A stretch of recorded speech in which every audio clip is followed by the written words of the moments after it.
Olá, turma do sétimo ano, boa tarde, como estão vocês? Vocês estão bem, não é? Hoje é terça-feira, dia 15 de setembro, e nós vamos continuar estudando sobre o período colonial no Brasil. Isso aí, galera. Então, vocês já viram que o período colonial no Brasil, né, tem vários problemas com relação à dominação de Portugal e com relação a interesses de outros países, como Espanha, como França. Então, hoje nós vamos dar continuidade a esses conteúdos, galera. Então, vocês lembram que a gente estava falando, né, na aula passada sobre a questão da guarda costeira, não é como se fosse isso. O que seria isso, não é? A questão de tropas que ficavam no litoral, na costa, para defender o território brasileiro da invasão de outros países. Mas vocês também lembram que isso não deu muito sucesso, não é? Não deu muito sucesso porque o nosso litoral é gigantesco, não tem como fazer isso de uma forma tão brilhante, não é?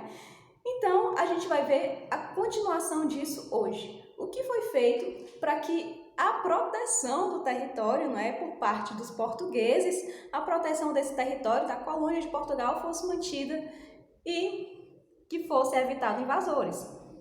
Capitanias hereditárias, galera. Então, as capitanias hereditárias foi uma forma de divisão do Brasil em capitanias, é como se fossem os estados hoje. Então, isso parece muito com o que a gente está vendo em geografia, não é? A divisão do país, mas só que a gente está vendo em geografia que a divisão, ela acontece devido a fatores climáticos, fatores econômicos. Nesse caso aqui, a divisão foi feita para a proteção do território brasileiro, para que as pessoas pudessem se dividir de forma mais igualitária, para que fosse protegido, para que fosse mantida essa posse de Portugal. Então, 1534, divisão do país em capitanias hereditárias. E qual foi o motivo? Bom, esse motivo que a gente já está falando, só que tem mais um motivo, galera. Existe mais um motivo que eu anotei aqui no meu caderno. Dificuldades financeiras de Portugal. Por conta que vocês lembram, não é? Comércio de especiarias da Índia estava em alta em Portugal. Muitas pessoas se arriscavam muito na venda de especiarias, mas em se arriscar nesse comércio, muitas pessoas também faliram, perderam dinheiro. Então, perdendo dinheiro e tendo essas dificuldades financeiras, o Brasil foi dividido para que pudesse se obter mais lucro com essa terra, não é? Então, esse é mais um motivo. Ok? Então, lembrem-se desses dois motivos da divisão do Brasil em capitanias hereditárias. Agora, a gente vai entender o motivo desse nome. Por que capitanias e hereditárias? Vocês sabem o que significa essa palavra? Hereditário? Hereditário, galera, é uma coisa que é passado de pai para filho. É uma coisa, né, que é mantida numa família. E faz todo sentido. Primeiro, a posse dessas terras era de Portugal. Beleza.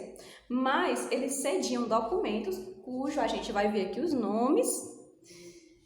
E eles mostram que algumas outras pessoas tomariam de conta desse território como se elas fossem as donas, mas elas não eram de fato, ok? Então, primeiro, a carta foral, mas antes vamos ver a carta de doação. O que é a carta de doação? A carta de doação é um documento cedido pelo país, né, Portugal, para a colônia, a algumas pessoas que, na verdade, eram nobres ou já eram envolvidas nesse meio. E a carta de doação era a carta que cedia, que oferecia essas terras, determinada terra, para uma pessoa, ok? Mas não é que a posse da terra fosse dessa pessoa, era de Portugal. Mas essa pessoa poderia administrar a terra da forma que ela bem quisesse, mais ou menos, não é? Ela poderia doar terras, ela poderia fazer trabalhos nessas terras com relação à plantio, à agricultura, tudo isso ela tinha direito de fazer. A carta foral. A carta foral, galera, é outro documento. Esse documento, ele deixava bem claro os direitos e deveres dessas pessoas que recebiam a carta de doação, ok? Então, eles podiam fazer o que quiser entre aspas, né? Mais ou menos, nem tudo. Existiam deveres também que eles tinham que cumprir com a coroa dentro desse território, ok? Agora temos os donatários. Quem eram os donatários? Eram partes desse território que eram doadas pelos nobres, ou seja, as pessoas que recebiam a carta de doação, os nobres, não é? Então, os donatários eram pedaços de terras que eles doavam, ok?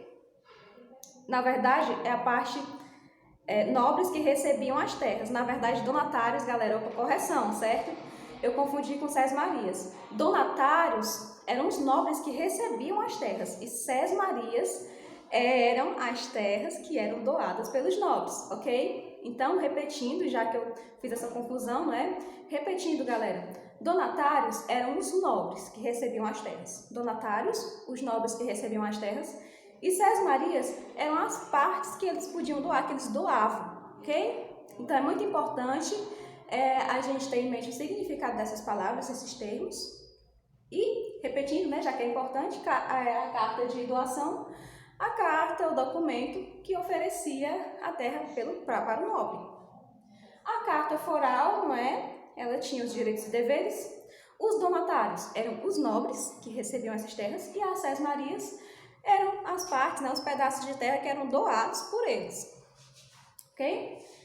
Mas será que isso deu certo? Como sempre, não é?